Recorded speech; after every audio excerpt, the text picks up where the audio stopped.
my peoples. Y'all tuned into, I'm sorry, another episode of Gen X The Best Radio Show.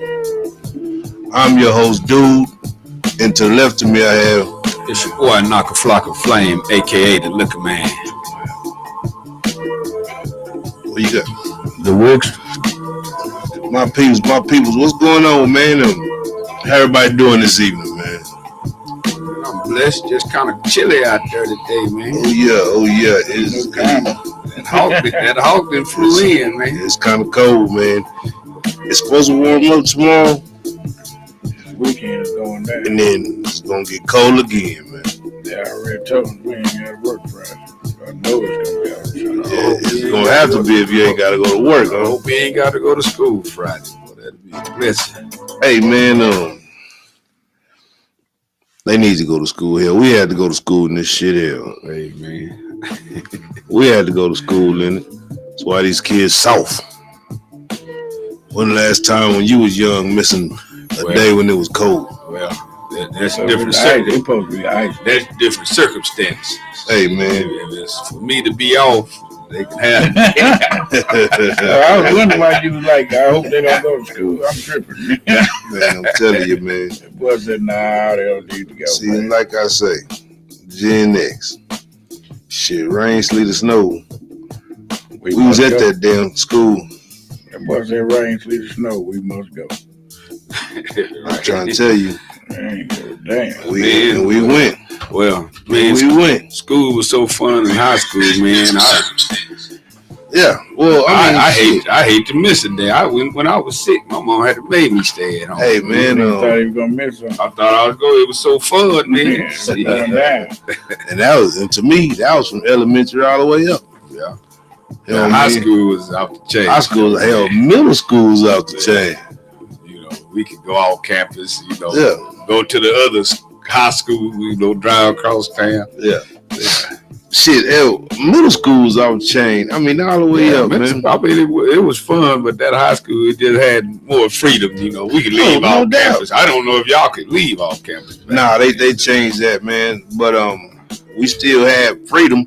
Yeah. But it wasn't like y'all had it. Yeah. The boys were telling us, unless you was a senior, you couldn't go off campus. Nah, you go off we campus. had so many restaurants, like, right across the street, man, everybody was on campus. Yeah. I'm talking about you had Burger King, you had Jack in the Box, you had right up the street. Yeah, the Pizza Hut. I'm talking about, bro, we had like 20 restaurants around and they telling people you can't leave.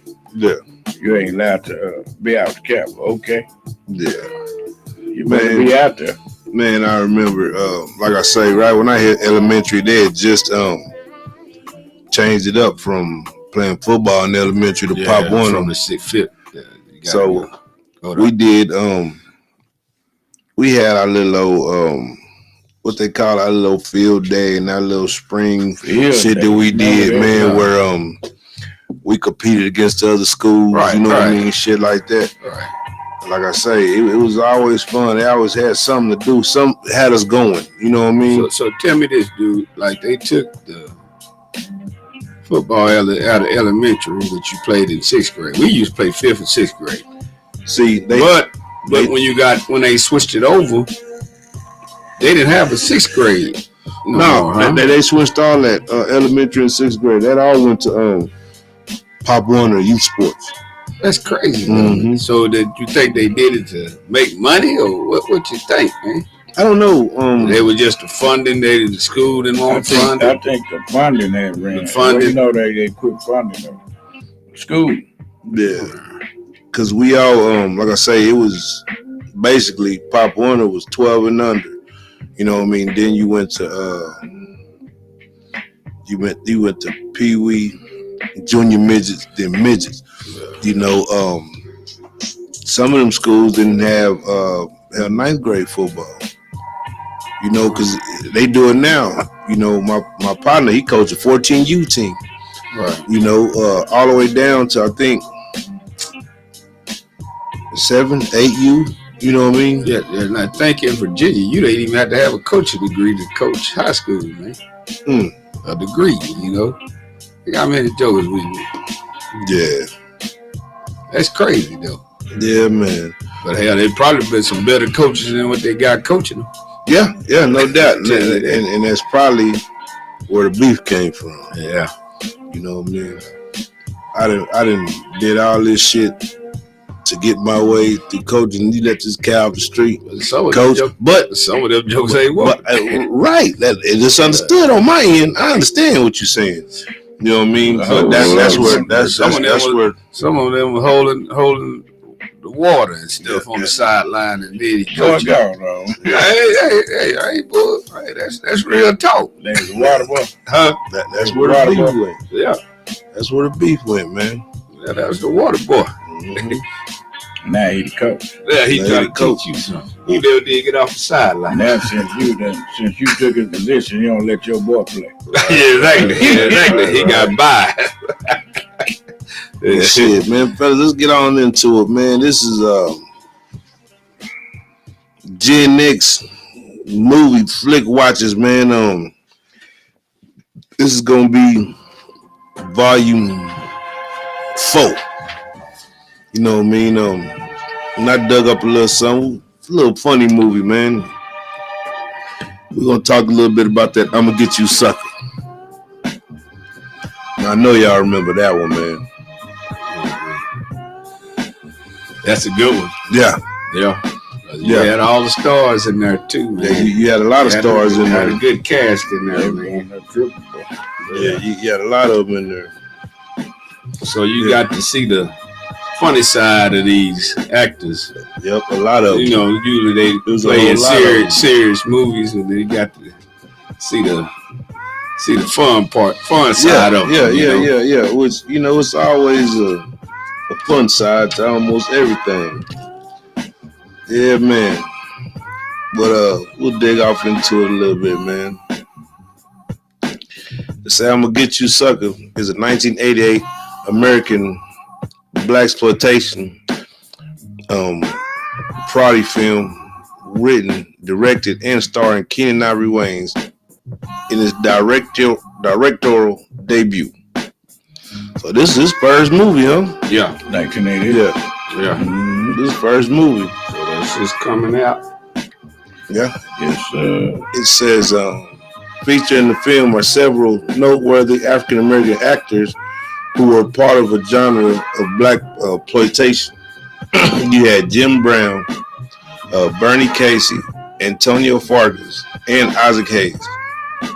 It also co-starred John Vernon, Kadeem Harrison, Jeanette Dubois, John Witherspoon, Damon Wayans, Clarence Williams III, Don Lewis, and Chris Rock.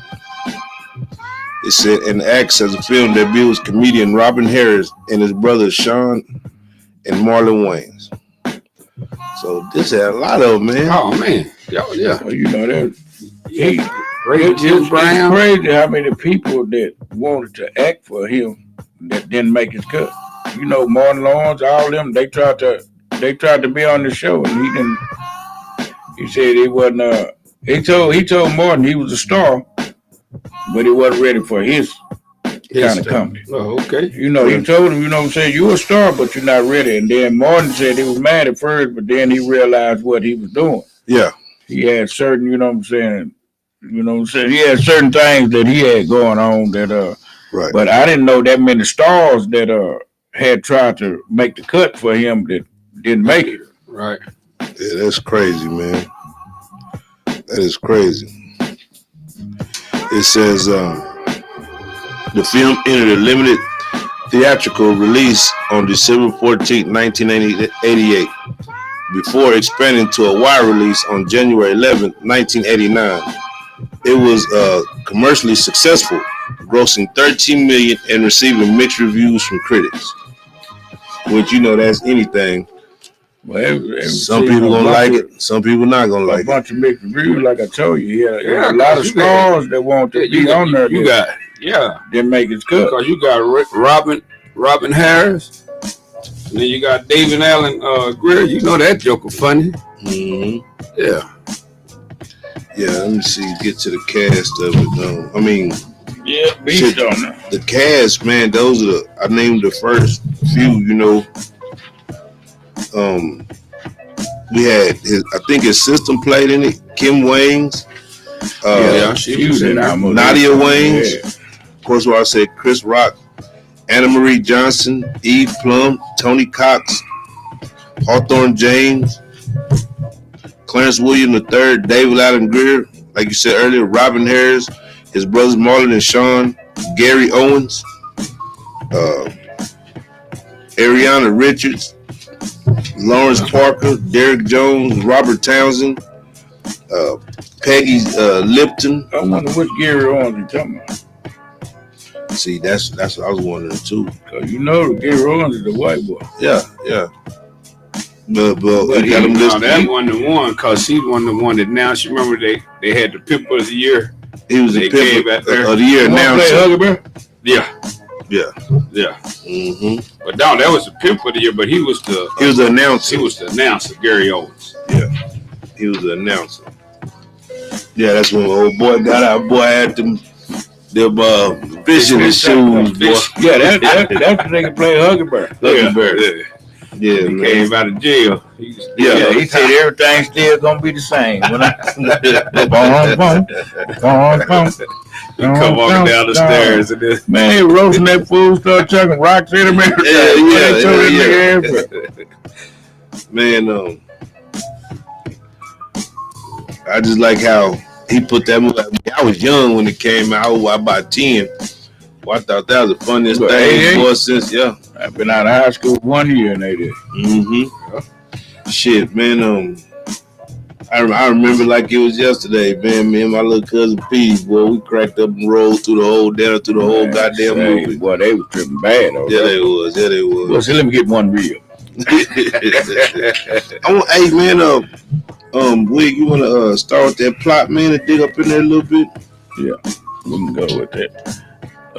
When Soldier Jack Spade learned that his brother Junebug overdosed on gold chains and died, he returned to Aneghetto, USA, where he is met by his mother and sister Cheryl.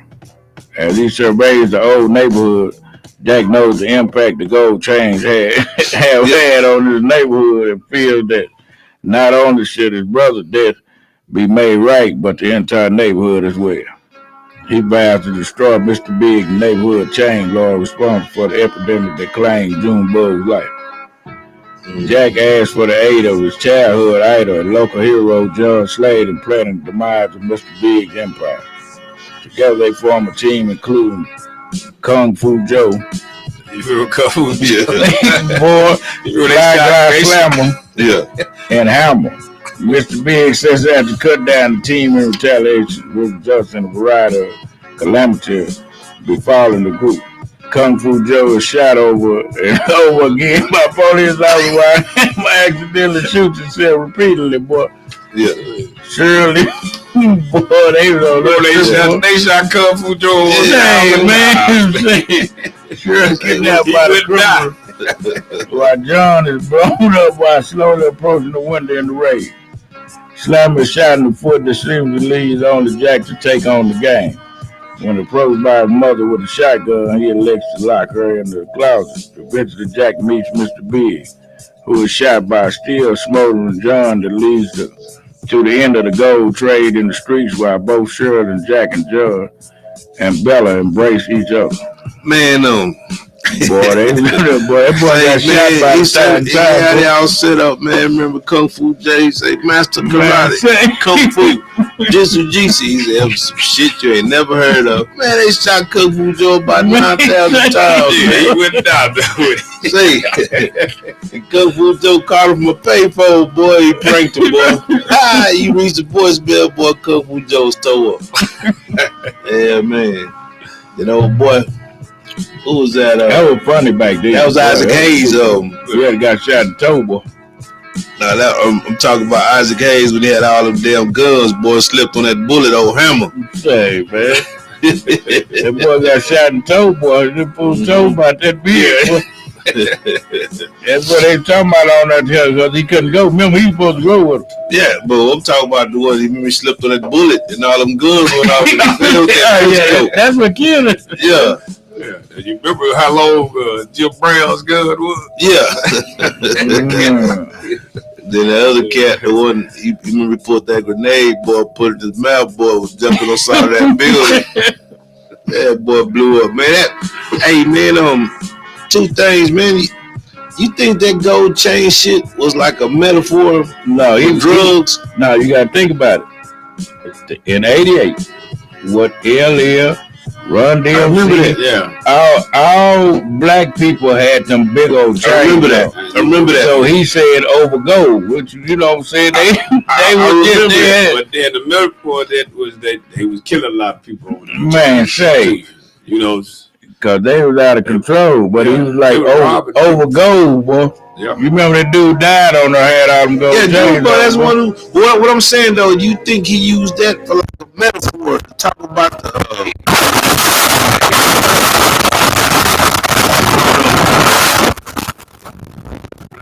Man, you always had a metaphor for the black people on different things. Yeah. That's what it, you remember the Living Color was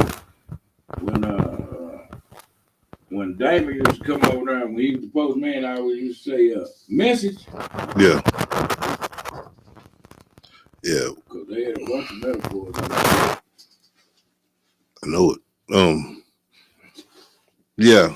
It was hold on, we're having a few technical difficulties up in here. All his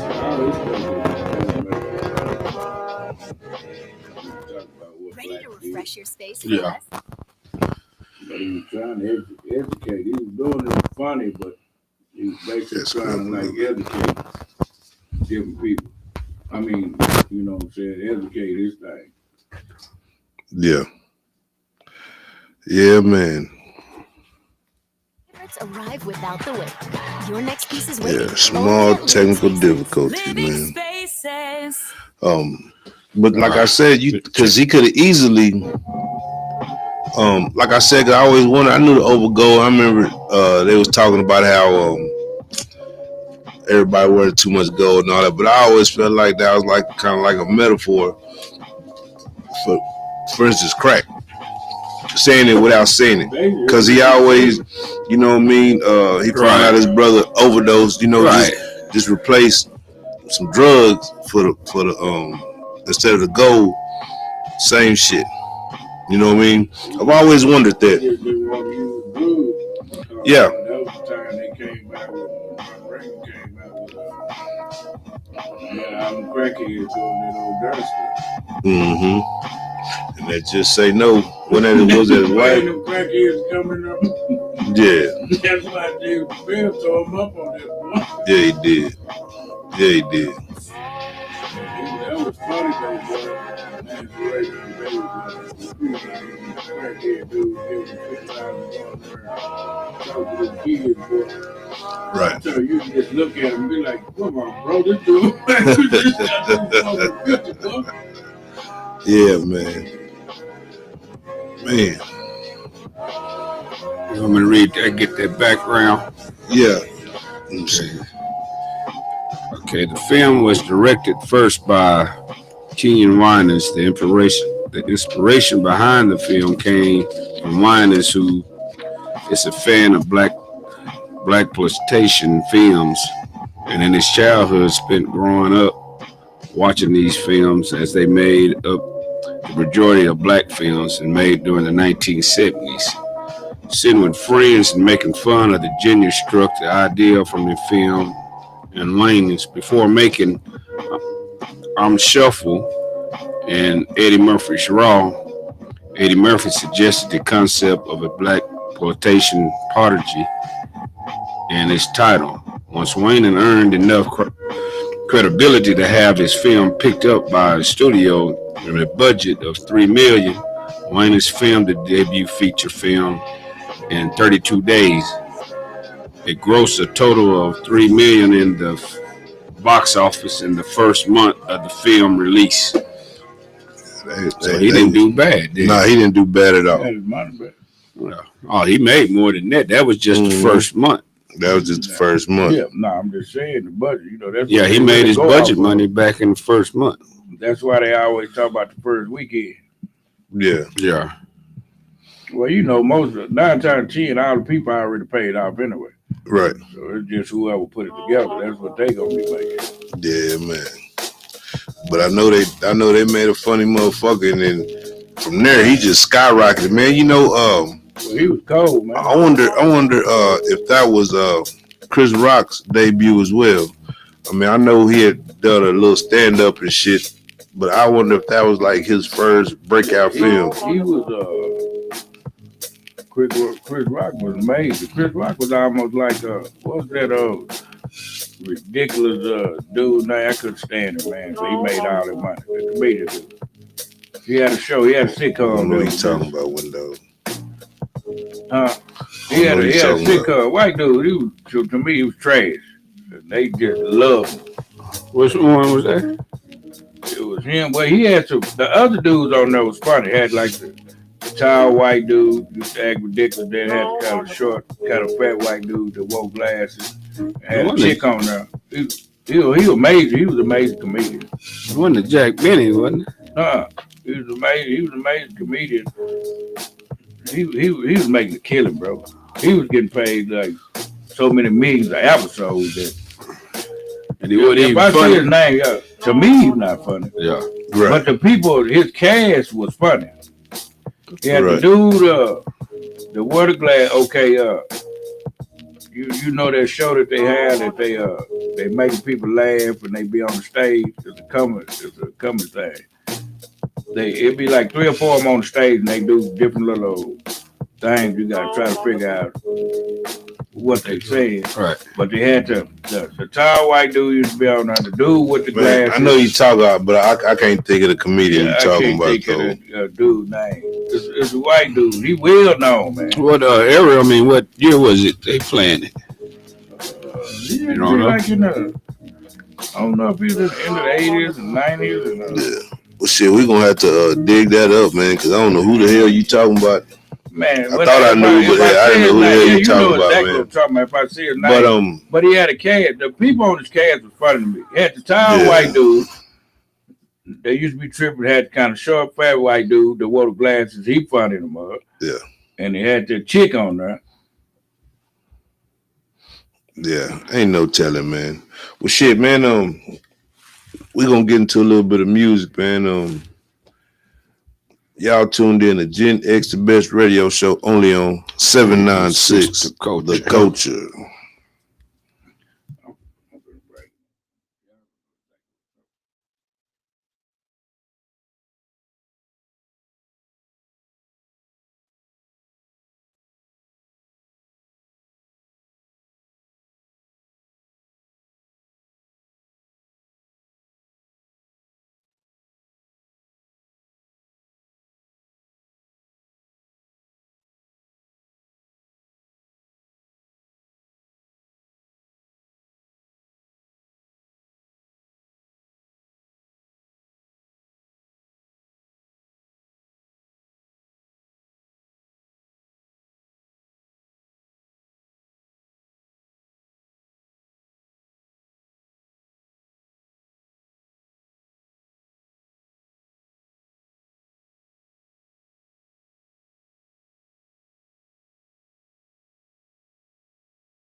And we're back. Gen X, the best radio show. And to y'all that is just tuning in, we talking about an old comedy flick. I'ma Get You Sucker. Debut back in '88. Think this was Ken Ari Rain's first, basically his first movie. Man, you know, and that boy was funny as hell. They had a lot of actors in it as well. And I was wondering, there's a couple of actors in there. I was wondering if that was Chris Rock's first movie he done. Now we was trying to look that up, and yeah. Well, the movie was funny as hell, and if you from that Gen X era, I know you seen it, man. You had to. If you ain't seen that, and something wrong with you. They had a lot of well-known actors in it, like I said, man. Hell, Isaac Hayes, goddamn me, Keenen Ivory Wayne. It had Antonio Fargas. It had a lot of people in it, man. And I think the film actually did pretty good. You know what I mean? No, it wasn't. Beverly Hills Cop 2 was 1987. That's what he played in, though. No, not this is the one this is the first one he produced and he directed. That chord, that's what getting off. Kind of. No, the mic chord, yeah. No, I was saying that was the first movie he produced. He directed. One. No, we talking about Chris Rock. Oh, you talking about Chris Rock? That was the first one he was in? Film career with minor film roles such as Beverly Hills Cop 2, 1987, before appearing in Lethal Weapon 4, 1998. Okay. But he did that movie in '88. Yeah, he had a small role, but he was in that. Yeah, oh yeah, he was tripping, boy. Yeah, he was. What he say? Let me get one rib. But you got to think about it. He took a lot of comedians and had them in that movie. Yeah, he did. Well, not a major, upcoming comedians. Then. Yeah, he did. Well, that part he did, and that was probably one of the funniest parts in that movie. Well, he was about to get his ass tore up with that bullshit. When he went in there to answer for that. That fool said, "How much is soda?" Now you remember he asked, "Can I get some real?" Yeah, but I'm talking about before he got out of that, he said, "How much is soda?" He said, "How much it cost you put soda?" He said, "If I give you 10 cents, you put it in my hand." He said, "My cup costs more than 10 cents." Fuck the cup. But don't say 15 cents. Fuck the cup. Pour them in for down. And then he pull out a water bottle. That's what he did. How much you real? He told him. Then he said, "How much one real?" Yeah. He said, "One." You remember now? He said, "One order of real." No, just one real. He said, "Pour out about 5,000." They better get right on Chris Rock there. He said, "I'm sure I'm hungry." About one real. Yeah, man. Yeah, you know, the movie did all right, man. I think it wound up hit 13 million in the box office. That was the starter kit. You know what I mean? Yeah, on a $3 million budget to hit 13 million. Hell, he got his money back. They say in the first weekend.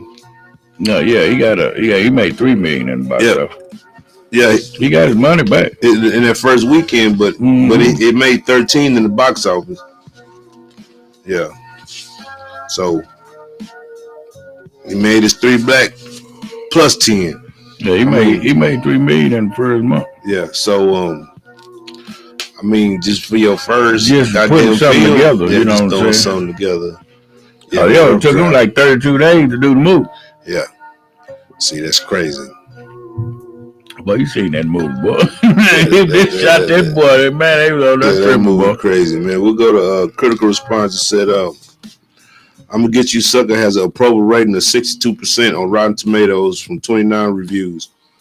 The site's critical consensus read, I'm Gonna Get You Sucker puts a stereotypical spin on the 70s nostalgia with the comedy whose somewhat scattershot laughs and often offset by pure, energetic silliness.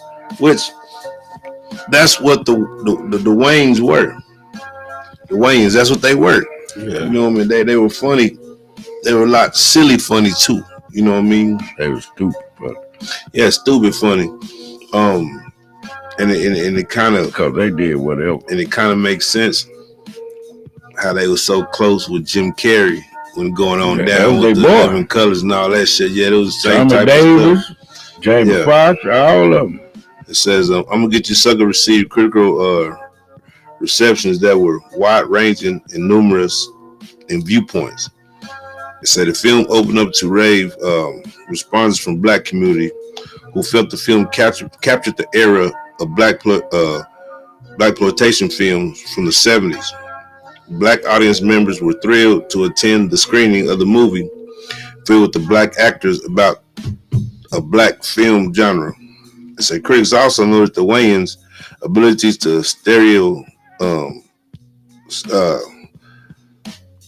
capture the throat of the buck in the blaxploitation film to the white man's notion of an all-powerful, brutal black man. So, like, that was the key to it, I think. You know what I mean? They had John Slade. He was supposed to be the big bad motherfucker. You know what I mean? Come through there, and that, you know, got the black people like, okay, yeah, we could rock with that. We could rock with that. Like, I guess a black superhero, you know what I mean?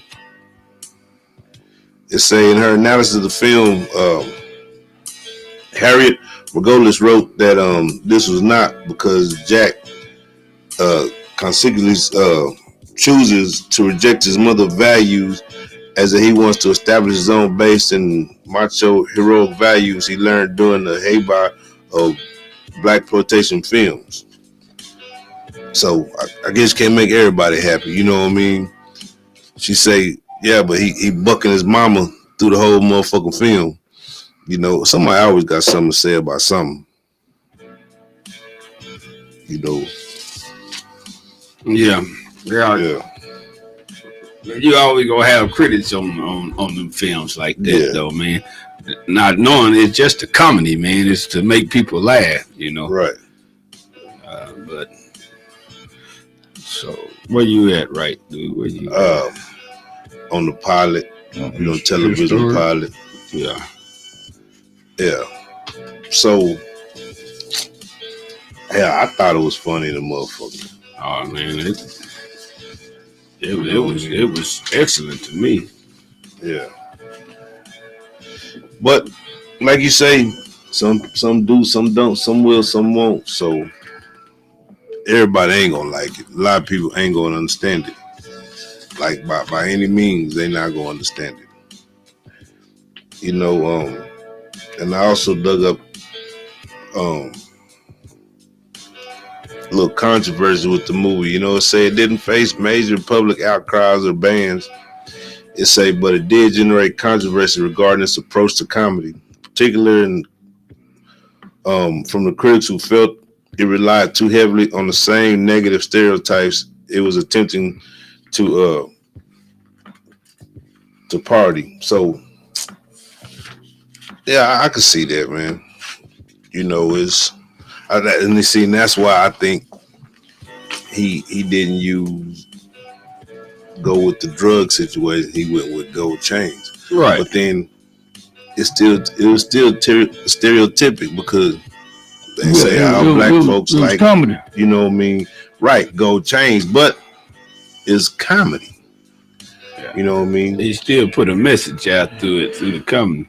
Did you see who Mr. Big was though? The white man. Yeah. It's white man. Yeah. And drove and did just what they did in real life. Right. Yeah. It says a satire of 70s film, blaxploitation films. The movie was criticized for failing to provide a new, sharp comedic angle. And some reviews argue it merely emulated the offensive cliches it should have been mocking. You know what I mean?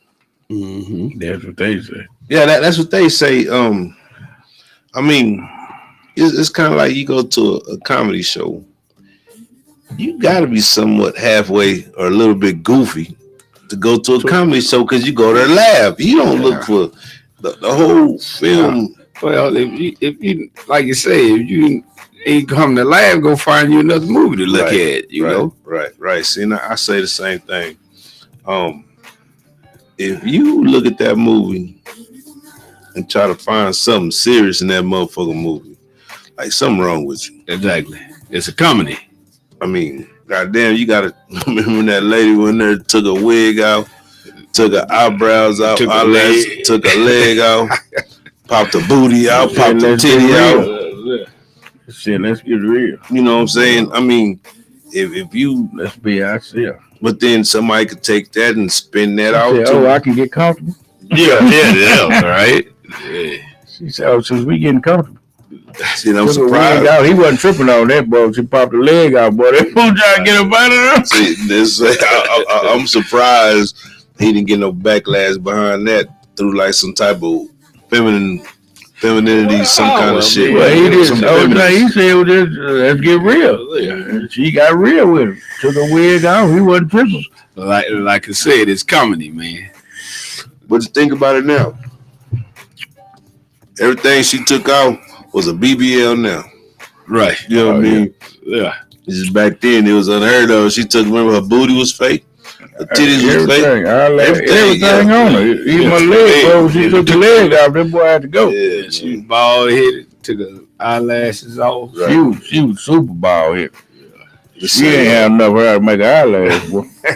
It say critics, including Robert Ebert, noted that the film, while intended to be a parody, was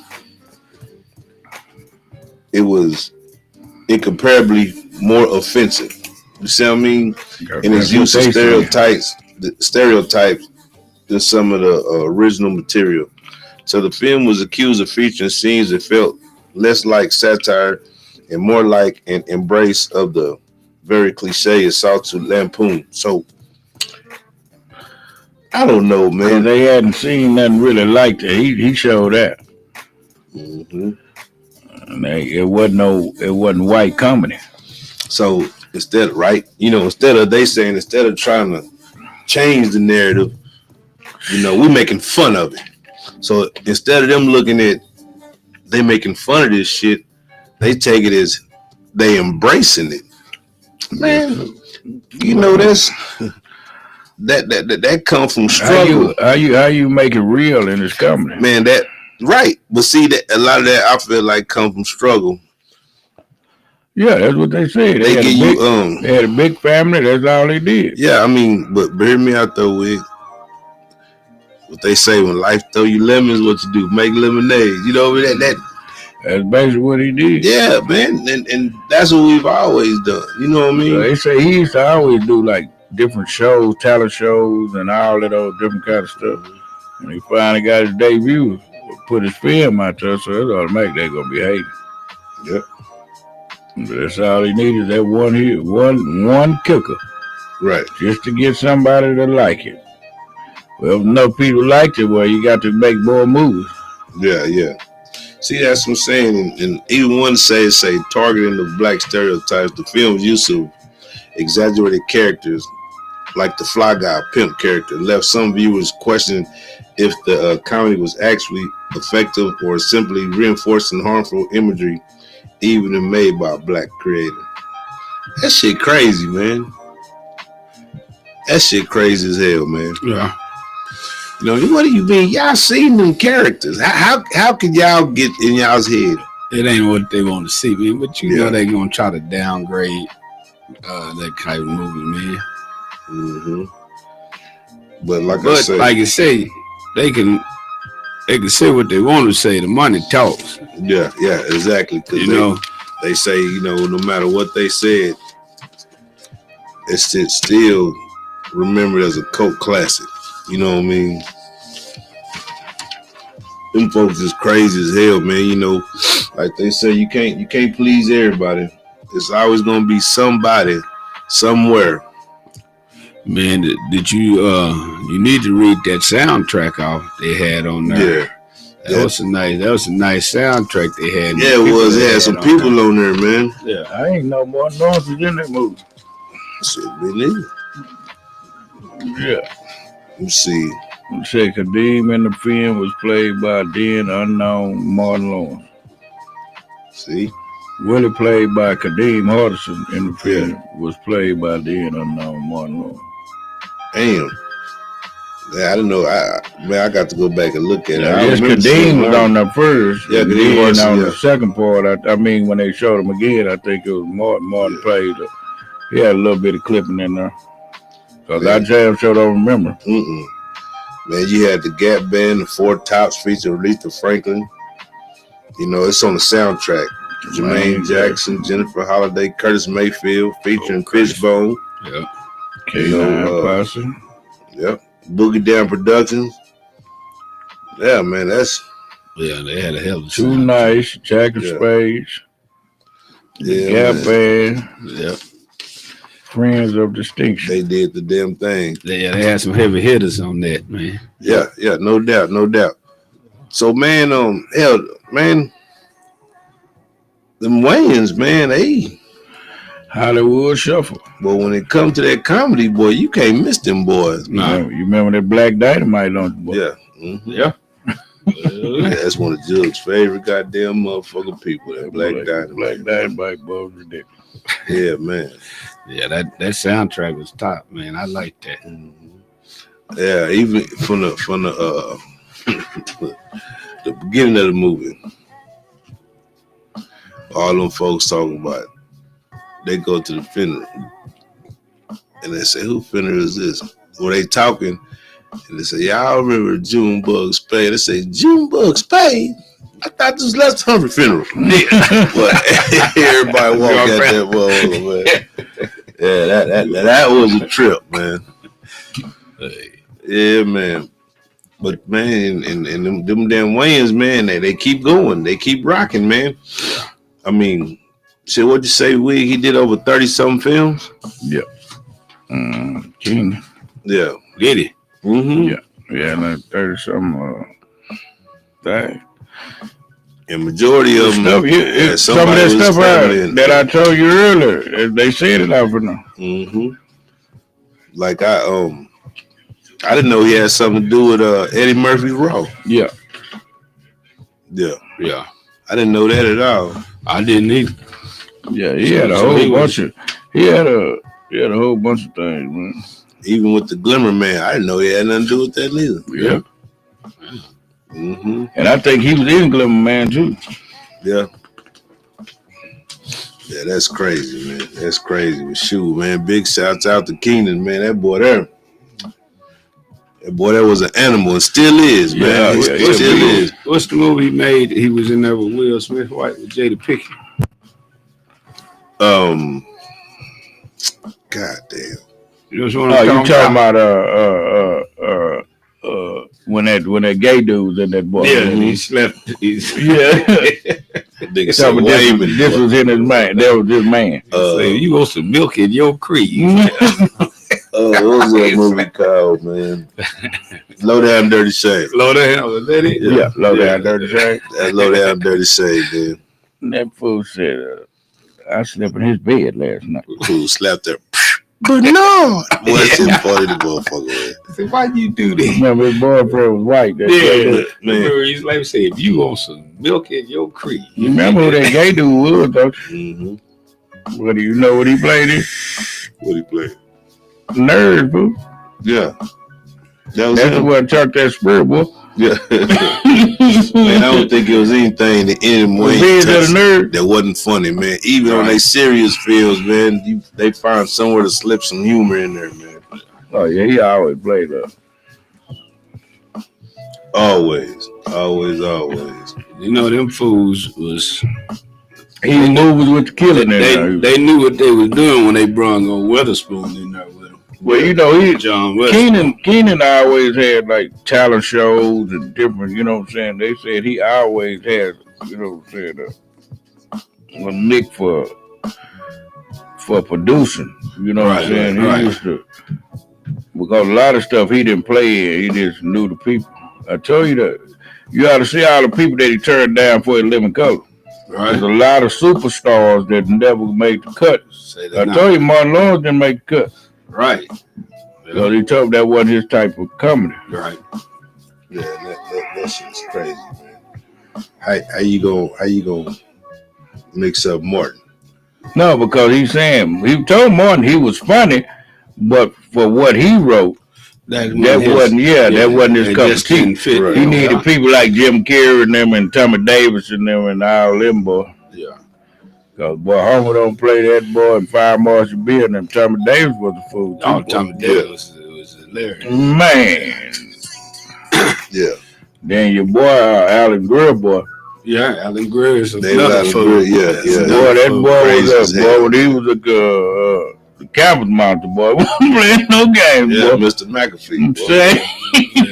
Yeah, Mr. Fat. That boy pulled out that inhaler, boy. That boy said no drugs in my school. Yeah, that too was crazy, man. Well, shit, man. Let's get on to the next one, man. I don't know what's going on, but we've been talking about this next one, man. It was a little older. Y'all gonna have to take the flight on this one. Boy, this is one of the funniest movies that ever came out, man. You just got to go back and watch it. Nigga showed that Grandpa was in there tearing the drawers off Granny, boy. Well, so he said, "You know what's wrong with you, boy? But you can't get no coochie." He didn't say no coochie. You know what that nigga said. But you know, this is one of the first films that I think that Eddie Murphy got his. I told you, playing all them different characters. To play all the different characters. Well, what does God talk about it? Get on this. Which way is up? Yeah, which way is up? Yeah. Yeah, so, man. Which way is up? So I think Richard, he started this. He played, how many characters he played in this? Three. He played 3. He played Leroy Jones, Rufus Jones, and then Rebel Leonard. And then the Rebel. That's my boy, the Rebel. The Rebel, yeah. He came in there. Let him speak. Yeah. Yeah, man. Like, said, low down. Snake in the grass. Directed by Michael Schultz. Amen. Yeah. Shit, read off into a big knock. Go on, he said, who is this person? He said, you motherfucker. Yeah. So, which way up? It's a 1977 American comedy film starring Richard Pryor and directed by Michael Schultz. And it's an American version of the 1972 Italian comedy film, what is that? Seduction of Mimi. Yeah. Richard Pryor plays 3 roles: an orange picker who has 2 women at the same time, the orange picker's father, and a reverend who is the orange picker's wife. Wife's pregnant. Okay. The reverend got the orange picker's wife pregnant. Yeah. That's when that chick told him, boy.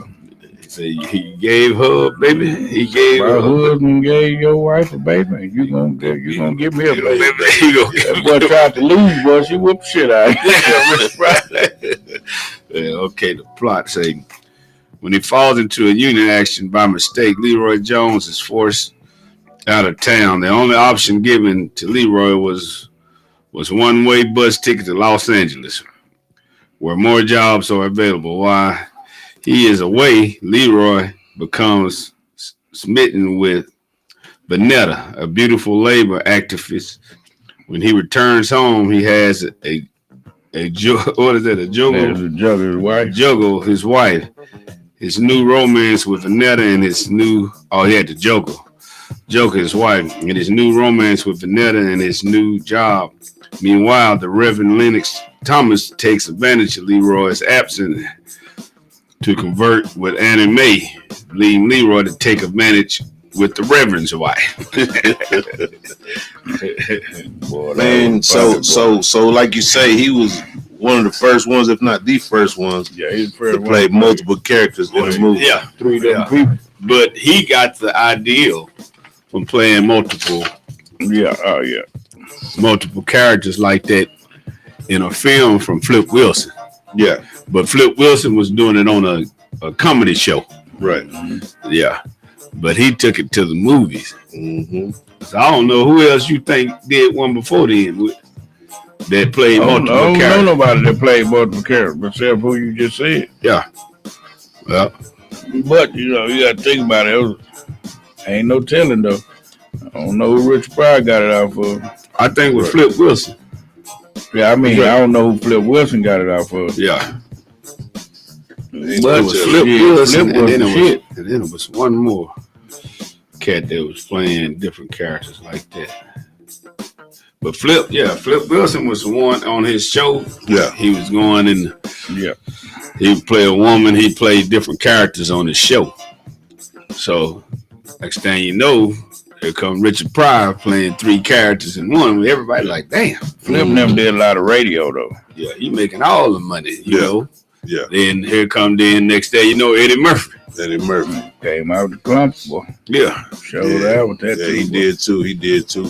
And then, like you say, later on down the line, you got Martin on Martin's show. Got Martin Yeah, doing multiple. Jamie Foxx. Jamie Foxx started doing it, you know. But Yeah. But Martin did Big Mama. Big Mama there. Yeah, but them clumps, damn. He showed out with that. Eddie Murphy did damn near what? Eddie Murphy cold though. Shit, He did 5 characters. Yeah. Did he do 5 or more than that? I think he was 5. He was everybody at the table but the kids. Bro.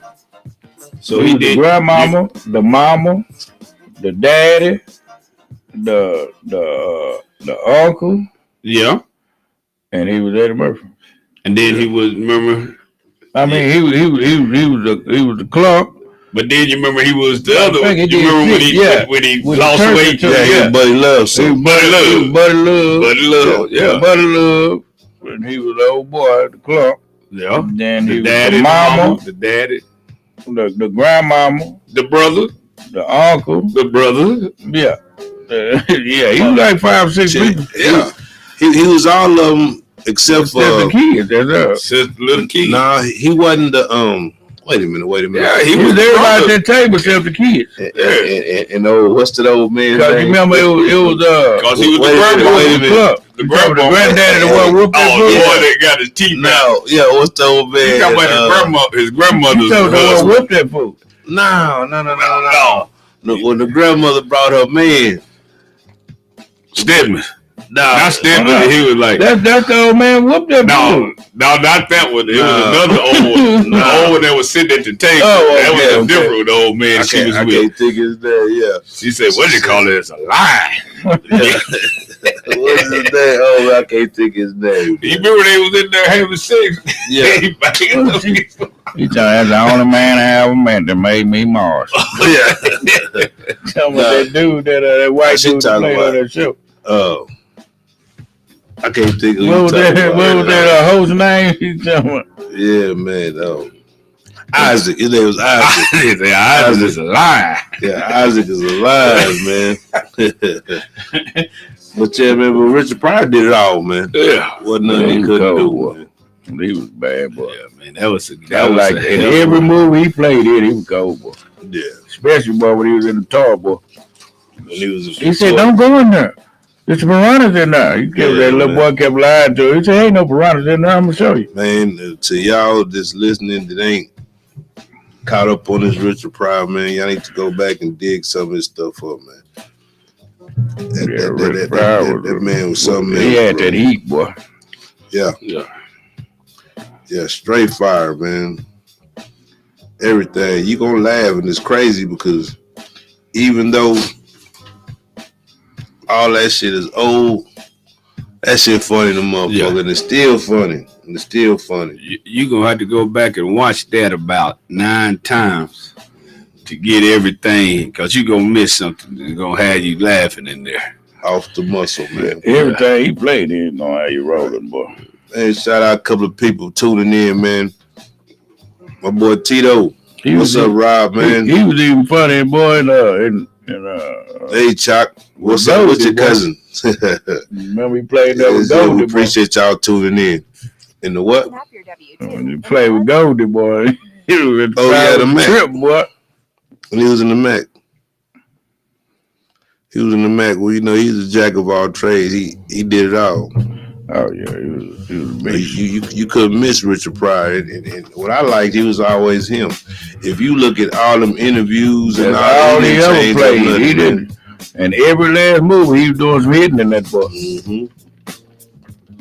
Yeah, man. But I was trying to find the numbers on this, man.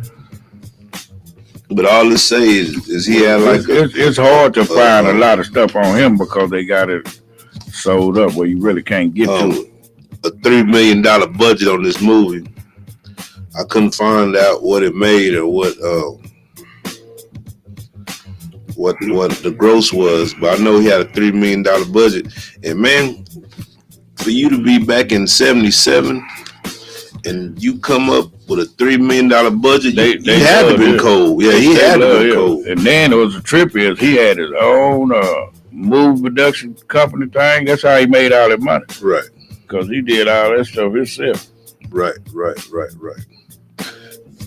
And and to me, that's what made it gold.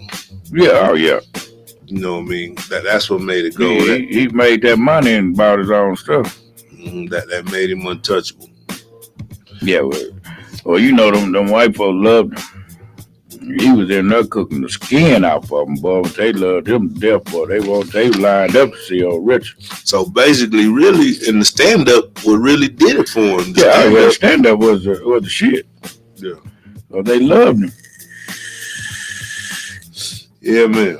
I'm trying to find out how much it grossed. Yeah, he got a catalog. So a lot of this stuff is hard to find. Yeah. Yeah, I know it is, man. I know it is. Shoot. I'm trying to figure it out, dude. They ain't want to show it. Yeah. I told you it's hard to find. It made some money, though. Oh, they broke their neck to go see whatever he put out. Anything he put out, man, it went. So they knew it was funny. Mm-hmm. And then on the stand-up, you had them white people waiting in line to get them tickets, man. Right. You know, that's one thing I like about comedy, man, is colorblind, bro. Oh yeah, you funny. You funny. And in 1977, it grossed 17 million. 17 million in 77. God, dog, man. Off of 3. That was a major lit. Yeah. That was a hit right there. Yes, sir. Yeah, it was a hit, man. You couldn't deny it. Yeah. Couldn't deny it. That boy got up there and did his damn thing. Oh shit. Yeah, man. So, you know, it'll never be another one. They say it was considered a solid performer for its time and budget. Yeah. They said in the thing he got 1 of 5 stars and wrote that Pryor played his character as unlikable, making the film unfunny. Yeah. That's crazy. Come on, which way is up? Yeah. That's crazy. It wasn't funny to them, but everybody black was rolling, boy. Cause boy, when he was that preacher, boy, yeah, that boy said, "Don't make me put this hidden glove on your ass." Well, you know, as always some controversy and criticism, man. But what's crazy is they criticize most of everybody, but they didn't too much criticize Richard Pryor. Man, he got to say whatever the fuck he said whatever. Well, you know, it's a key controversy criticism. It's a normalizing of sexual assault. It's a critics and viewers have highlighted scenes where Pryor's character forced themselves on women, playing serious, non-consensual acts for laughs. They said reviewers have described these moments as egregious and problematic, making the film uncomfortable for modern viewing. I can see what they say, but it's comedy though. Yeah, but I'm talking about he was always trying to knock something down. Mm-hmm. Richard didn't play no game, but the women didn't have no problem with it. Right. They were just hating. Then it say misogyny and miscast elements. You know how he was hating because he loved those white women too, boy. It said the film, a remake of the Italian film The Seduction of Mimi, was criticized for translating Sicilian culture in response to a black Californian setting, resulting in what some saw as cultural mess filled with misogynistic, rude comedy. And it's comedy. That's you know, back then they was really tripping about how you talk to women. There's a lot of stuff like that. censorship, dude, on there. You know, you couldn't really cuss. But he probably was radio or whatever, you know. But you know, on TV you really couldn't cuss in '77 and stuff like that. That just started not too long ago. Well, you can say what you want because now just a regular show. They just you put the TV on now, they cussing, they saying motherfucker and all kinds of shit on there. In '77, the TV was still going off at 12 o'clock. Shit, probably you know. Mm-hmm. Well, 12 o'clock the national anthem come on. You're gonna see them jets going in there. You know them planes going. You know that means TV gonna go shut off, and that boy shut off. Hey, it did that in the '80s too. I remember that when I was little. Yeah, that boy shut off. It wasn't no after 12. I'm talking about you be looking at that boy next thing you know TV just go. I had to see that little thing going in the circle. Oh, time to go to bed. You better have you some preview. Right. That's before they had that cable, boy. You better have you some preview. Now you know, see, kids can stay up after 12 o'clock. You go to bed. You going to bed? What? Yeah, you ain't had no bed up that late in the goddamn. Yeah, unless it was on the weekend, boy. Some big partying going on. Yeah, I wasn't worried about no DVDs, boy. Yeah. Man, they say he had a couple of on-set incidents. They said during the production, Richard Pryor reportedly used allegations of on-set racism involving a controversial incident with the watermelon to pressure producers into changing the crew and giving him more money. Wow. Yeah, well, you know, blackmail though. Huh? Yeah, basically. You know why? You remember he had a show called that '70s show back in the '70s. He left that show and started his own show. Yeah, because it was controversial about a lot of stuff that he was saying. Mm-hmm. Cause that was a real deal when old boy you seen that skit they did where that dude called him he called that white dude a honky. Yeah, they actually had got into it for real. Yeah, they actually had got into it for real, but they didn't cut the scene. They just kept it rolling. They just kept it on rolling. Yeah, well, sometimes the best. And they were going back, or they were going back and forth, and he would call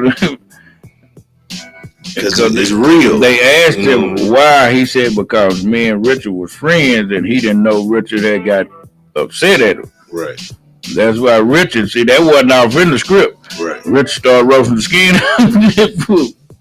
Yeah, man, that's a trip, man. You know, and I always think, you know, everything evolves, man. You know, whether it's comedy or whatever, but then a lot of shit stays the same, whether it's comedy or whatever.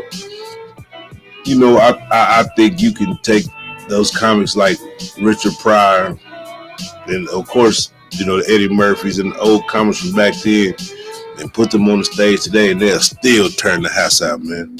You know, if them older ones, Red Fox, Richard Pryor, Robin Harris, you know, hell, even Patrice. What's the name?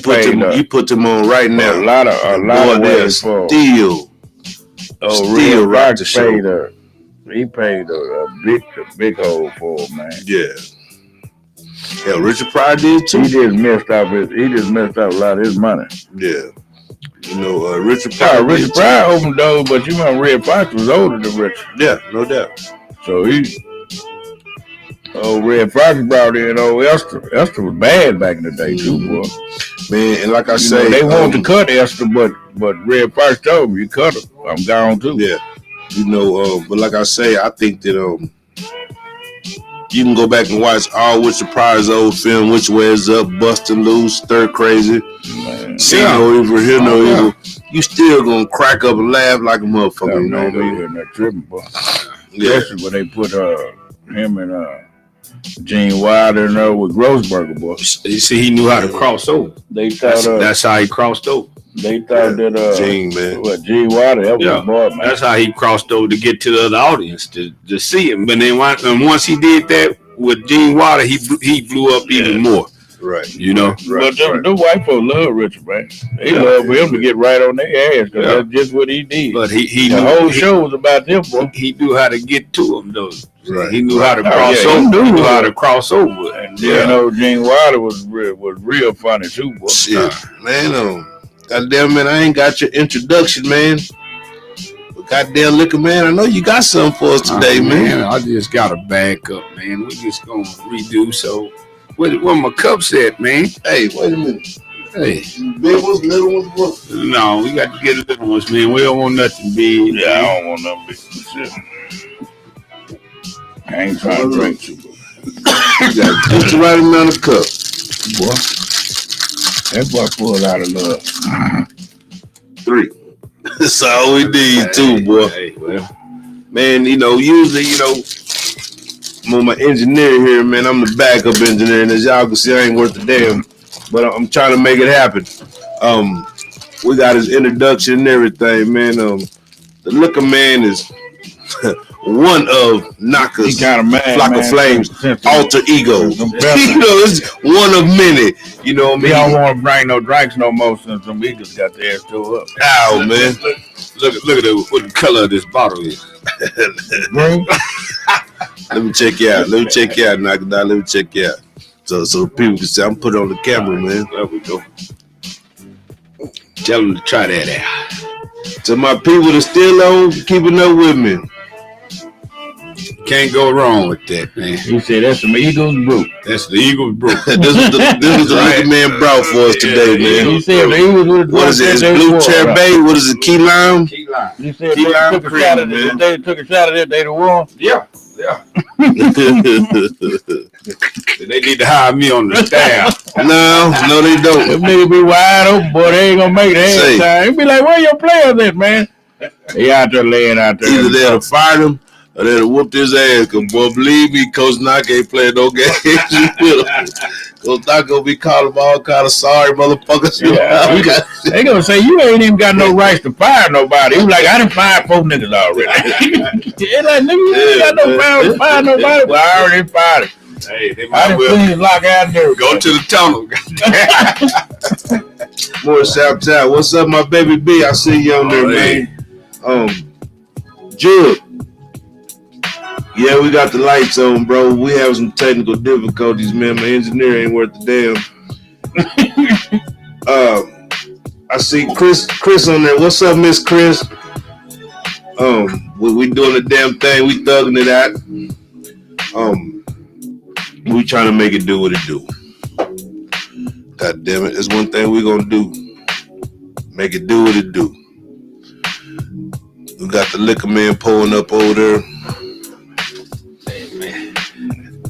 It's that Eagle. Like I said, it's that Eagle brew, baby. Oh, no. Can't go wrong with that. I don't know about this Eagle brew, man. Yeah, man. You finna find out. Hey, 796 to coach. 796 to coach, man. Already. Let's see what y'all think about this one. Well, that wasn't bad at all, man. Boy, that wasn't bad at all. What you doing, Will? What you doing, Whisker? Let me see what we got working. Oh, you missed that one. Ain't bad at all. I ain't missed it. See how don't, man. That's blue cherry bay, key lime cream, aka rum cream. I'm sorry. That's why the Eagles lost. AKA, he got them on that right there, boy. They kept getting plays messed up, boy. Hey, Will, you better get off my Eagles. That's why they lost, man. You gave them some of that, boy. They kept counting wrong play, boy. Man, the liquor man just hit wig with that little Daryl. Leave me alone. Yeah, man. All right. That's why I say I like rocks. Yeah, man. I'm I'm going to rock right now. He said, "What you know about the rocks?" Well, I know my uncle. He liked them little white ones. Hey, to y'all cheering and everybody who tuning in, man. Salute. I appreciate y'all, man. We're gonna get it together. Like I say, y'all with us in the first rough draft. Down the line, y'all gonna be like, "Boy, I remember them niggas was siren the motherfucker. Look at them now." You know what I mean?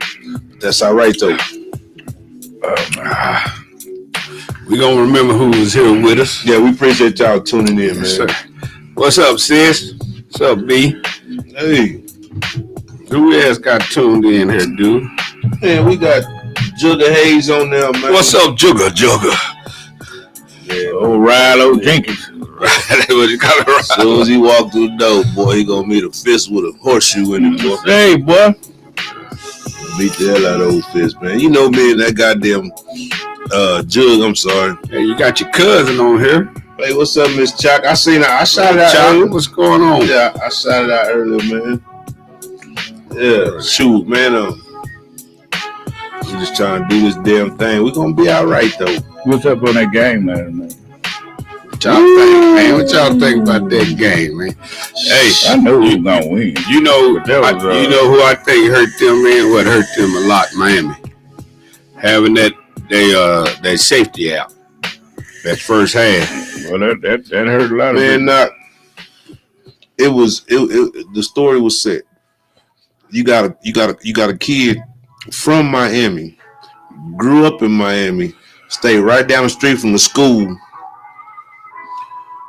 He was good in high school. He was a prodigy because I think he came out of high school, went to Cal. Right, But he was at Cal. that wasn't his first choice. He tried to go to Miami. Miami wouldn't even let him walk on. That's crazy. They wouldn't even give him a shot. Well. And what's crazy about it, the head coach in Miami played football with Fernando Mendoza's dad. They played on the same high school team, along with another coach in Miami. Wouldn't get his kid a shot. And now he in the national championship playing against the school. They wouldn't give him a shot. And he kicked their ass. I knew they was going to beat him, Got bro. the wrong last name. I knew that. Got the wrong last I name. knew it was a good game, but I knew when the time ran down and they didn't have no choice but to score a touchdown, I knew they was going to get picked. But Because I knew he was going to keep trying to go up top. But what takeaways did you see from that game that cost them the game? I know one player that cost them the game. Man, Several. But you can say that, but then too, you can also say Indiana did some shit that they could have done better to just max their ass out. Where they coach? Right, but look here. Coach was on their head. But look at the number 29. Did y'all see him doing the game? Did y'all see his tackling? Yeah. Oh, that's horrific, man. Yeah. You going up? Hey, he tackling her, dude. Hey, and also the refs was on Miami's side. I don't care what you say. Oh man, Man, I don't know about shit, They just had flat out beat. Man, the boy mouth was bleeding. That boy put his helmet right under his chin. No call.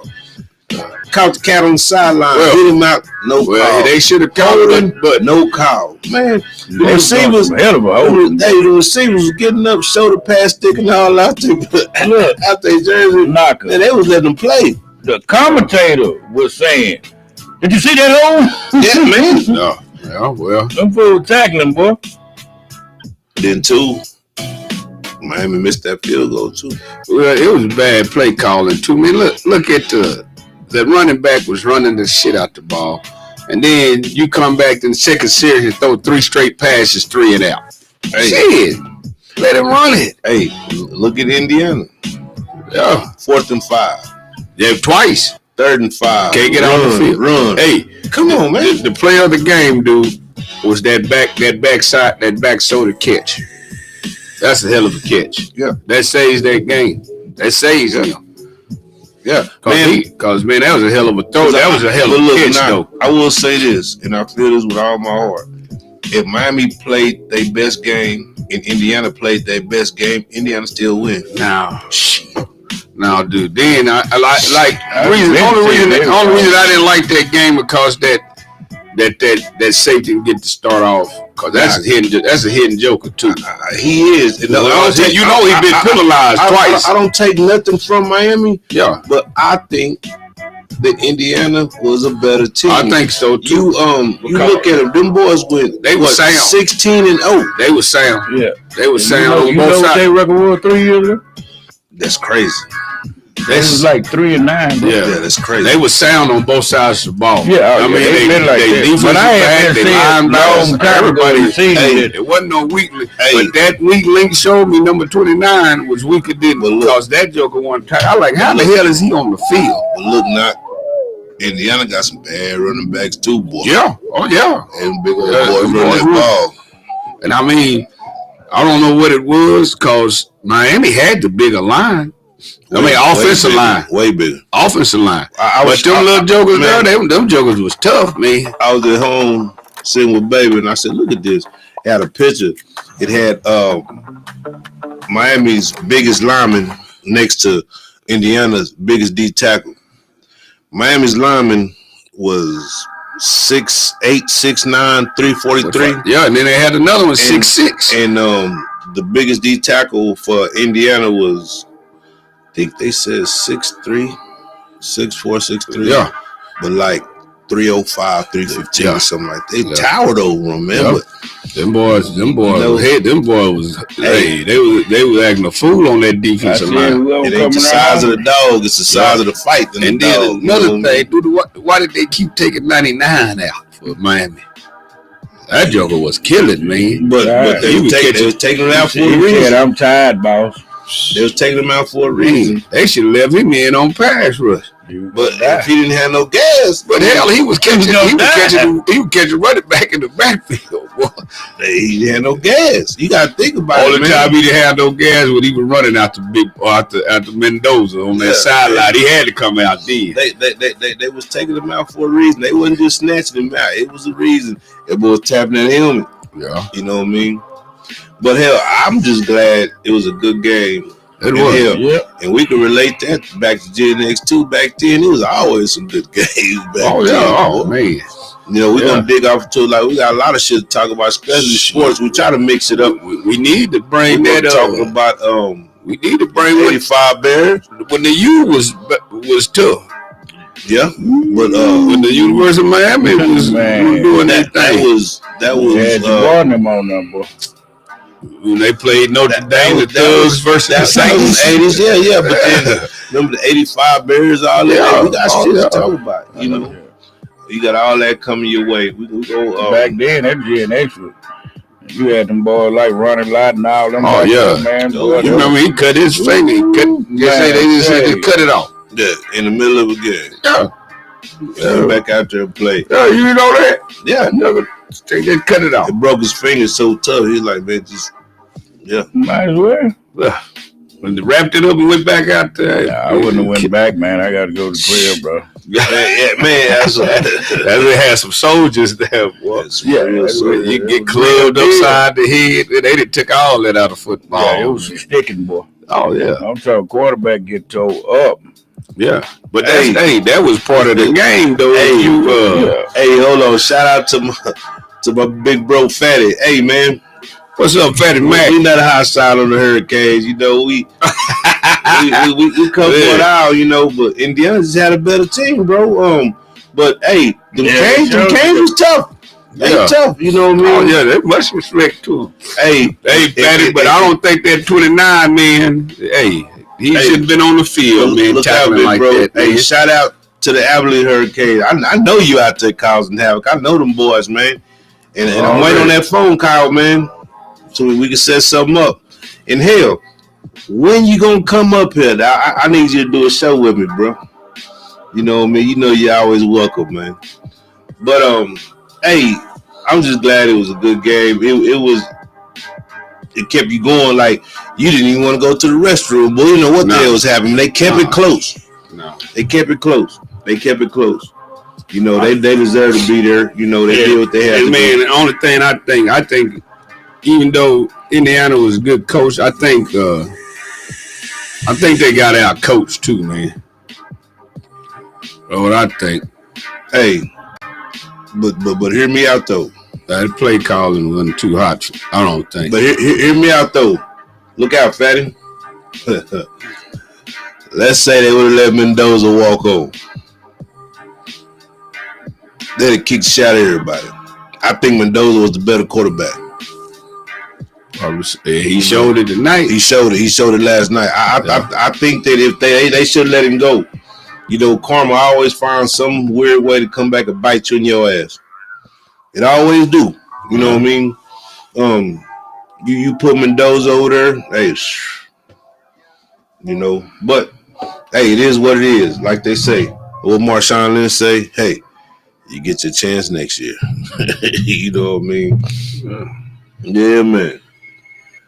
But we got a lot of shit coming y'all's way, man. We come up with these little topics and we try to stick to the Gen X era because, like I say, man, it was the best. Everything was better than back then. Everything, you know, technology and shit evolved, but I'm talking about as far as time being spent, the fun we had. You know what I mean? It was never a dull moment back in them days, man. It was always something to do. Wasn't no such thing as I'm bored. You know, we made stuff. We didn't just lock up in the house. We wasn't gonna stay bored. Right. It was a time where we ain't had nothing to do. We just made up shit. Oh man, we make a tape ball. We make a tape ball. Gonna do something. Crack a bag in half, play ball, pick up tackle in the front yard. We did I go see. Do something. Yeah, we did it, man. We used to make makeshift basketball goals. Yeah, all that shit. Last thing we wanted to do was go in the house. Yeah, I had a full court basketball in my backyard with milk crates. Yeah, was the goal. Yeah, so we used to hoop like a mother. Say about peoples. Man, tell about Muhammad. Muhammad. Yeah, Muhammad. Yeah, we had my German Shepherd was back there on the chains. They had a German Shepherd right by the basketball court, but he knew how far the line that you could go. So once you crossed that line, man, that was your ass. Knock a dog bit everybody in the neighborhood. Yeah, all his old boys. He bit every last one of them. Tell me, that's the last name you would think the name of German Shepherd, Muhammad. Yeah, he was a champ. Had a dog named Muhammad. He was Muslim, boy. Yeah. The funniest one, my homeboy Tommy Joe ran over and slipped. Right. He grabbed him by the pants and drug him back. He was shoveling dog shit everywhere. Hey, man, Fatty say, no, Fatty, man, I don't think that they wouldn't even let Mendoza walk on, man. Yeah, they had Cam Ward. Okay, yeah. Fatty say he left because of Cam Ward. Now, they didn't even give him a shot. No, he said last night they wouldn't let him. They wouldn't let him walk on. But see, I read up on that like a month ago when I first found out. Yeah, he talked about he was night. even at Miami. I didn't know. They say he stayed less than a mile away from the campus. I knew he grew up a Hurricane, did he? Mm-hmm. Yeah. His mama went to Miami. Oh, man. Yeah, his mama did. Yeah, she was a tennis player in Miami. Yeah. Yeah, man, that shit crazy, man. Well, that coming back to bite him in the ass. It got him. But yeah, man, but like I say, 20 years later. Yeah. You know, the shit we did, and you know, I know it's way off wing the subject, but man, you know, I grew up with a predominantly Mexican neighborhood, and I've seen videos and little memes and shit talking about the dogs coming. We just talk about Muhammad, he was a German Shepherd. You know, then we talk about everybody in my neighborhood had pits and shit. You know, we ran from a few pits. But when I was coming up, one of the craziest motherfucking dogs that chased us to go on our ass was a goddamn chow. Chow with the purple tongue. Yeah, man. Me. Them chow tear your ass up. Them goddamn chows, man. You can walk by a pit and he might not chase you. That motherfucking chow, was very he coming, boy. Well, He coming. They was high dollar back then too, and just you Shit, can't man. even hardly find them around here You now. can't. It's really hard. You can't. Yeah. You But I sure used to right. have one, all black. Yeah, man. Tons, Yeah. all black. Man, my childhood partner, Eddie, man, stayed in the hood, man. Yeah. Eddie Martinez, him and Little Chris. They had a black child named Black. I think Black intact all I got there, man. Yeah, them childs very aggressive. Yeah. Our child used to be outside. I done had some nice. But you don't see him, like you say now, you don't see him too much no You don't more. see 'em I at all, man. had a pit down here, I could hear about tell you, Butch. Mhm. Down here, I had a chain on about this big, bro. Yeah. Muhammad used to break them Butch was- chains, man. Mhm. Muhammad Yeah. break them chains. Oh, I got that chain from the Butch broke a couple chains, but I got this boy from the railroad. Yeah. We had a state, that railroad state, Yeah. Yeah. hammered all the way Butch into the was out ground. the chain. Snatched that bitch right out But of then there. Oh, he what's snapped crazy that is, change. I We had an 8-foot fence. And you know, if you mess with him on the outside of that fence, he'll snap that joke and go over that stayed joke. across the street from us. He raised Rockwellers, and he gave me a dog house, bro. They had like 2 rooms in it. We had a roof, shingle roof, Right. everything. Had a place where the dog could have puppies at it. Man, you Only know joke what? he wouldn't bite was thump. He wouldn't bite. You know what, man? Because he was ran dogs. You know Yeah. what, bro? One of the baddest dogs ever came up in my little neighborhood. And my partner, Danny Calamaco, man, had a dog named King. This dog was half Labrador, half Golden Retriever, bro. This was the Golden Retrievers baddest out dog there, man. in the neighborhood. Smart, probably My smart. uncle's homeboys and Same Danny Golden Calamaco's Retriever. daddy's homeboys used to bring pits over there to fight this dog. King used to beat they motherfucking ass. Never seen shit like this before in my life. He roamed the neighborhood, man, like that was his shit. Yeah. He roamed like literally you see dogs bow down to this dog, Like, man. like an alpha dog. Yeah, he was an alpha dog. Man, I ain't Yeah. never seen shit like this before in my life. Baddest dog I ever seen, and did anything Danny his daddy said, this dog did it. Yeah. No questions asked, man. But you come over there with that BS, He and on King it. will tear your ass up, man. Yeah, man. Yeah, them old good old days, man. Yeah. I'm gonna get me some more of this. All right, man. Let's get one more hit with you, man. Eagle brew, man, before we get out of here. Yeah, we're gonna have to get out of here, lost, man. man. I think he gave some to the 49ers too. He gave him a whole 49ers. bottle. They drunk some transmission fluid or something. It was some of that moonshine. Yeah. But man, you know, they didn't have none of their players. But hey, you know, like I say, man, you know, you sit up and talk noise. You still got the piece to Hey, get you bro. something. God damn. I know, but still though, Hey, you know, I knew what time it was. I They feel kicked like that ball out. can't nobody just say Right. they hate the 49ers. Cause like I say, in that Gen X era, what we just talk about? They Ronnie hated Lott. them. They hated them then. Hey, y'all They shit, was what we pissed talking about? on Ronnie them Lott? wigs back. I didn't like them. I like Marcus Allen, certain players. They Right. was pissed How you They don't like had Jerry Rice and them how boys. you don't like Jerry Rice and Joe Montana? Man, two of the coldest to ever do it, man. In that Gen X era. It's about that time, man. Yeah, goddamn, man.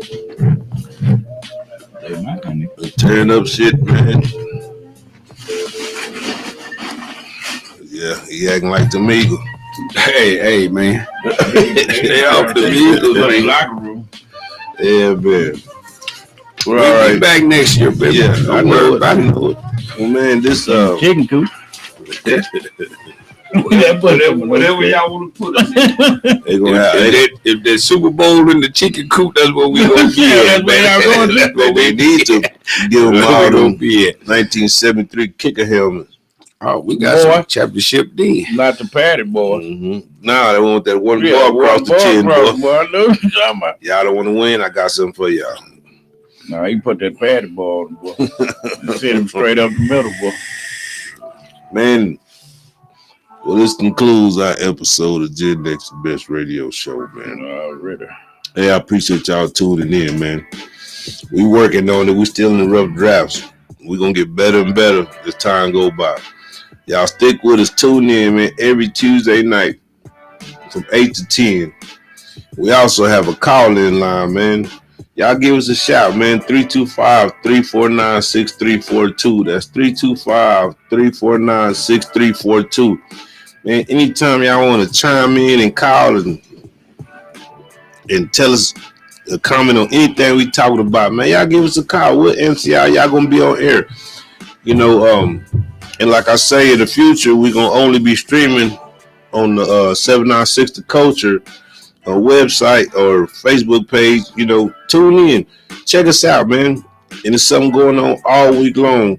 Our whole goal is to have something going every day, all day. And like I say, we got a radio station, 796 The Culture. I'm sorry. You can find us on iHeartRadio, Roku. You know, hell, what I tell people, if you ain't got time to look it up, just Google 796 The Culture, Live 365. Bam, you can find us. Push the play icon. We on there, man. Ain't no excuse.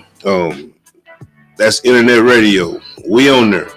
And we're going to play music constantly. We have shows all week from Monday through basically Thursday. But we also have shows on Friday, but it's more or less a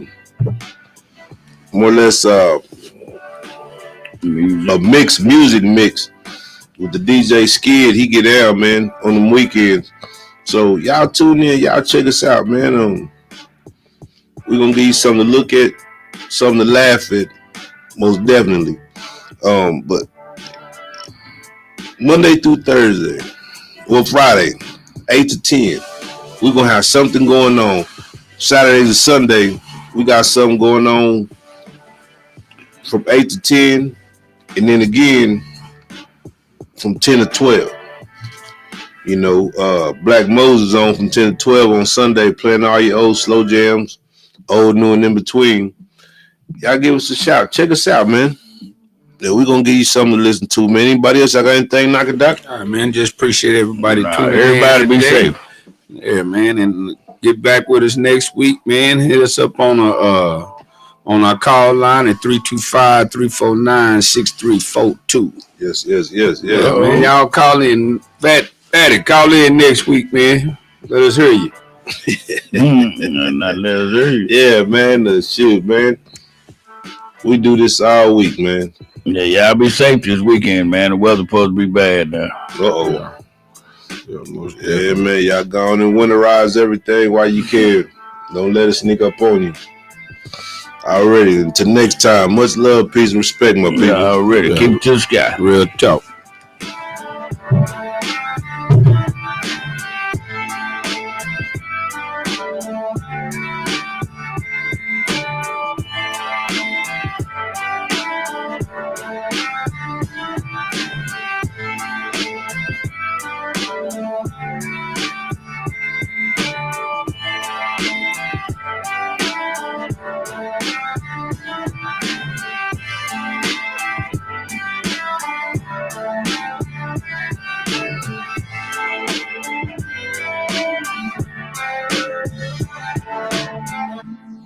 Almost put my hair